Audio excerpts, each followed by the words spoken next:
अपने अंदर वही छवि बना लेता है जो उसकी माँ ने अपने जीवन में चाही हो।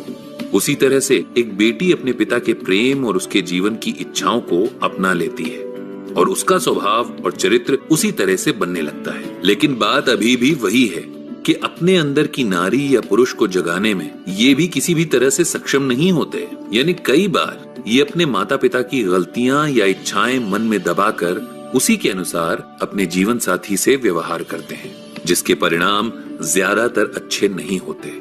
इसलिए कोशिश करनी चाहिए कि हर हाल में अपने अंदर की महिला या पुरुष को ना दबाएं और खुद की पहचान करें। किसी का खालीपन लेकर खुद को भरने की कोशिश व्यर्थ है। इससे ना तो आपको सहायता मिलती है और ना ही आपके साथी को। जो तीसरा पहलू लेखक ने चुना है वो है हमारे अंदर की विशेषता, जिसको लेकर हम अनजान रहते हैं या शायद उसे ढूंढने की कोशिश नहीं करते।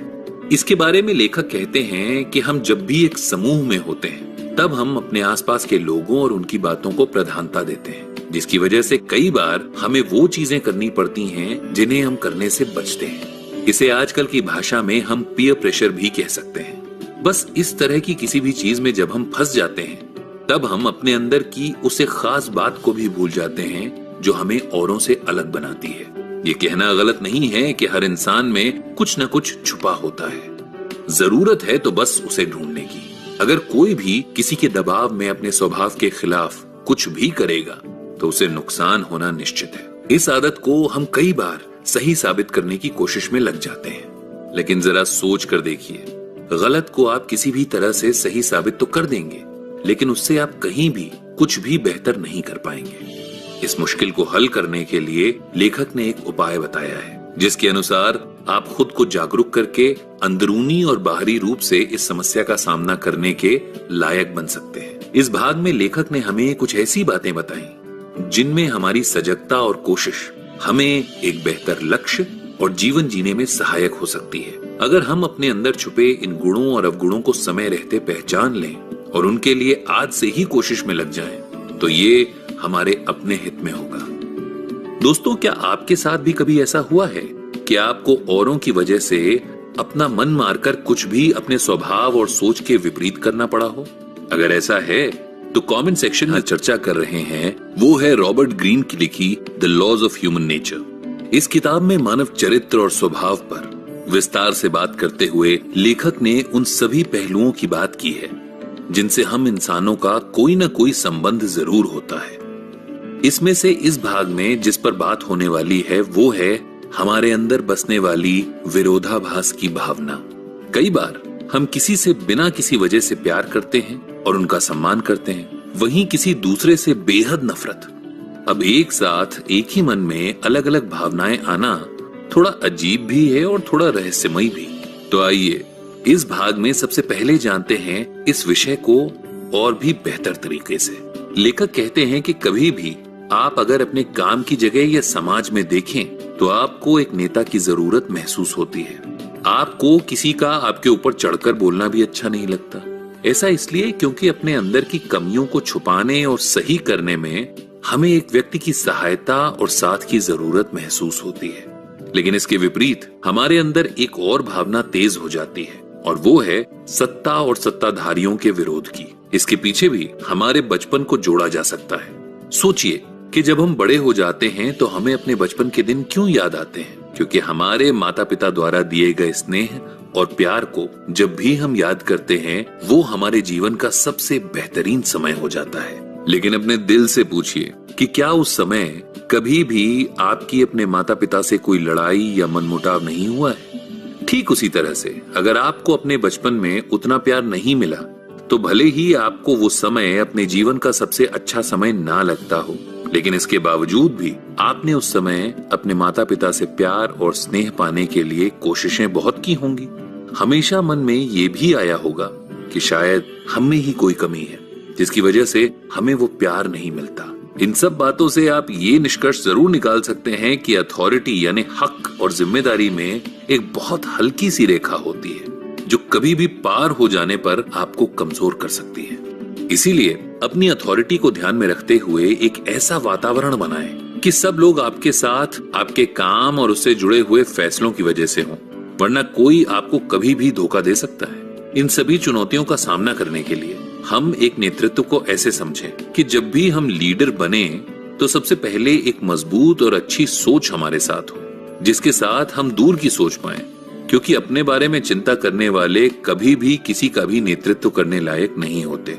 इसका मतलब ये है कि सिर्फ छोटे लक्ष्य को देखकर आप कभी भी लोगों के मन में अपनी जगह नहीं बना सकते।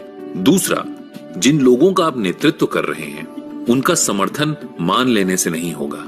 आपकी सोच में जो हो जरूरी नहीं है कि वो भी सच ही हो, इसलिए कभी भी अपने व्यवहार को कठोर और अहंकारी ना बनाएं। इससे आप अपने लोगों का साथ हमेशा के लिए खो सकते हैं। एक अच्छे नेता की सबसे बड़ी ताकत उसकी प्रजा होती है, और अगर उसका भरोसा टूट जाए तो उस नेता की कोई भी जगह नहीं रह जाती। कई लोग अच्छे व्यवहार को कमजोर व्यवहार समझ लेते हैं। इसका मतलब ये है कि उनके निर्णय और उनकी ताकत सब लोगों के आचार विचार के साथ बदलते हैं, जिस कारण लोग उन्हें कभी भी गंभीरता से नहीं लेते। अब आप बताइए कि क्या कमजोर होने में और अच्छे स्वभाव में कोई अंतर नहीं है? चलिए अब बात करते हैं इन बातों को अपने अंदर लाने की, जिसमें लेखक ने 3 ऐसी बातें बताई हैं जिनका पालन करने से हम अपने अंदर सकारात्मक बदलाव ला सकते हैं। पहला है अपने आसपास देखना और समझना। इसमें आपको ज्यादा कुछ नहीं करना, बस अपने घर में माता या पिता में से किसकी चलती थी और क्यों, ये याद कर लीजिए। अगर जवाब आए कि आप किसी डर की वजह से किसी एक से प्रभावित थे तो चिंता ना करें, बल्कि अपने जीवन में आने वाले उन लोगों को याद करिए जिनसे आप कभी बहुत प्रभावित हुए थे, जिनको आपने गुरु ही मान लिया था। अब इन लोगों में ऐसा क्या खास या अलग था जो आप इनकी ओर खींचे चले गए? जब एक बार ये उत्तर मिल जाए तब बढ़िए अगले कदम की ओर। इसमें आपको अपने आचरण और व्यवहार पर ध्यान देना होगा। यानी जो भी लोग आपके साथ हैं, क्या वो सच में आपकी बात समझ रहे हैं, या आप उनसे किस तरह से बात करते हैं?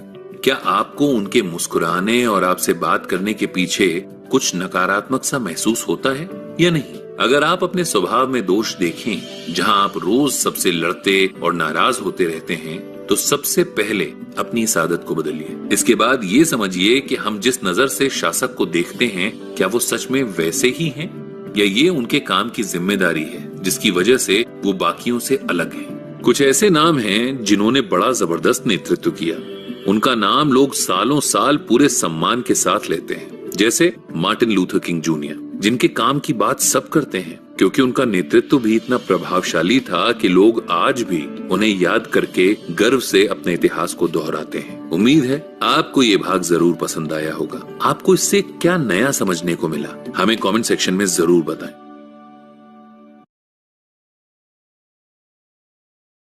हर कहानी का अंत तय होता है, जैसे इस चर्चा का अंत, और इस अंत से होगी एक नई शुरुआत जो सिर्फ आपको करनी है। भाग में हम सुनेंगे जीवन से जुड़ी कुछ और जरूरी बातें, जिनको लेखक ने इस उद्देश्य से लिखा है कि शायद हम उनसे अपने आप को अपने आसपास के लोगों में रहने वाले गुणों और अवगुणों से परिचित करा पाएंगे। सबसे पहले भाग की शुरुआत में लेखक ने बताया है कि हमें अपने दोस्तों और दुश्मनों की पहचान करनी आनी चाहिए। आज अधिकतर लोग सोशल मीडिया के जमाने में लोगों को समझना और पहचानना भूल चुके हैं। हम अक्सर वही देखते हैं जो हम देखना चाहते हैं, और ये हमारे लिए बहुत नुकसानदायक है। कई सारे लोग अपने दिल की बात अपने अंदर ही छुपा लेते हैं, जिसकी वजह से वो हमें अपने जाल में फंसा लेते हैं, और हम इस झूठ और धोखे के चक्रव्यूह को कभी भेद ही नहीं पाते। कुछ लोग इस काम को करने में एक अलग तरीका लगाते हैं, यानी ऊपर से उनकी बातें आपको इतनी आकर्षक लगेंगी, लेकिन उनके अंदर छल और कपट भरा होता है। उनकी नीयत साफ नहीं होती, लेकिन उनके समझाने का तरीका ऐसा होगा कि सबको एक बार में पसंद आ जाएगा। ऐसे लोगों से सावधान रहना बेहद जरूरी है। कुछ तो अपने हाव भाव और बातों से इस काम को अंजाम देते हैं, लेकिन कुछ जोर जबरदस्ती से। उनका तरीका आपको पसंद ना भी आए, फिर भी वो अपनी बात पर ऐसे अड़ जाते हैं कि आपके पास उनकी बात मानने के अलावा और कोई विकल्प होता ही नहीं है। इन बातों में आपको सजग होने की जरूरत है। किसी भी तरह से अपने बीते हुए अनुभवों को याद करें, और साथ ही किसी भी तरह के अलग व्यवहार के लिए तुरंत ऐसे लोगों से दूरी बनाएं। ये ना तो खुश रहते हैं और ना ही दूसरों को खुश रहने देते हैं। वहीं अगर आपके अंदर भी ऐसे किसी तरह के अवगुण नजर आए तो खुद को बदलने के लिए अपने अंदर इन बातों को पहचाने और स्वीकार करना सीखें। इसके बाद खुद के अंदर इन नकारात्मक बातों को सकारात्मक बातों में बदलने की कोशिश करें। लेखक यहाँ एक बात स्पष्ट रूप से कहते हैं कि जो भी लोग आज के इस आधुनिक युग में हैं, उनके अंदर एक ही भावना है और वो ये कि उनके अंदर जो है पहले से है, कुछ नया या अनोखा करने की क्षमता नहीं है। लेखक इस सोच को गलत मानते हैं। उन्हें लगता है कि जो भी लोग ये मानसिकता रखते हैं, उन्हें कभी भी कुछ बेहतर करने का महत्व नहीं समझ आता। इस सोच की वजह से उम्र बढ़ने के साथ ही लोगों में कुछ नया करने की शक्ति भी खत्म होने लगती है। इस मुश्किल का एक ही हल है और वो ये कि अपने अंदर छुपे हुनर को ढूंढें। और एक बार व्यक्ति को अपने अंदर छुपे हुनर की पहचान हो जाए तो फिर वो किसी भी हाल में अपने आप को बेहतर बना ही लेता है। इसके साथ उसमें जिंदा दिली और उम्मीद भी कायम हो जाती है। एक बच्चे को जितना अपने बारे में पता होता है, उतना ही हमें भी जानने की जरूरत है, क्योंकि कई बार जब हम अपने अंदर जोश और ललक को पैदा करते हैं, तभी हम कुछ अनोखा और नया कर पाते हैं। कोई भी पुराने मापदंड के अनुसार चलते हुए कुछ भी नया नहीं कर सकता है। इसके बाद आती है जीवन की वो सीढ़ी जिसे पार करना या ना करना हमारे हाथ में है। लेकिन अक्सर लोग इससे इतना डरते हैं कि जितना समय वो कुछ और कर सकते थे, उसे भी वो अपने हाथों से गंवा देते हैं। ये और कुछ नहीं बल्कि हमारे जीवन का अंत यानी मृत्यु है। इस शब्द को बोलने में ही लोगों के मन में एक डर बैठ जाता है। कई तो इसे बोलना तक अशुभ समझते हैं, पर जो हम नहीं सोच पाते वो ये कि हर किसी को एक न एक दिन जाना है और इसलिए इससे बचना तो मुश्किल ही नहीं, नामुमकिन है। हाँ, अगर कोई चाहे कि वो इसे किसी और नजरिए से देखे तो उसे अपने जीवन का महत्व समझना होगा। हम डरते इसलिए हैं क्योंकि हम अपने जीवन के दिनों को कम होते देखते हैं, पर अगर वही हमारे लिए एक प्रेरणा का स्रोत बन जाए तो हम अपने जीवन की दिशा ही बदल सकते हैं। इसको ऐसे समझें कि हमारे पास हर एक दिन कुछ नया और बेहतर करने का मौका है।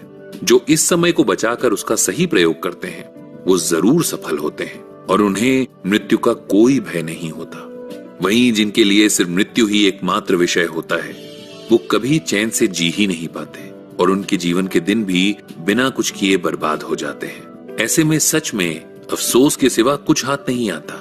इस भाग में कही हर बात को ऐसे समझें कि आपको अपने जीवन में ना तो नकारात्मकता की जरूरत है और ना ही वैसी सोच की। हर पल एक नई कोशिश में लगाएं, अपने आप को समझाएं और खुद में भी जरूरी बदलाव जो करने हैं उन्हें लाने की कोशिश करते रहें। किसी भी दिन को व्यर्थ ना करें। आपका हर एक पल कीमती है और इसलिए इसे सिर्फ अपने लिए जिएं और बुरी यादों को सिर्फ अनुभव के तौर पर याद रखें। उन्हें उनसे हर स्थिति की तुलना करके उसे खराब ना करें। बाकी इस भाग और चर्चा के बारे में अपनी राय हमारे साथ बांटना ना भूलिए। कमेंट सेक्शन में लिखकर जरूर बताइए।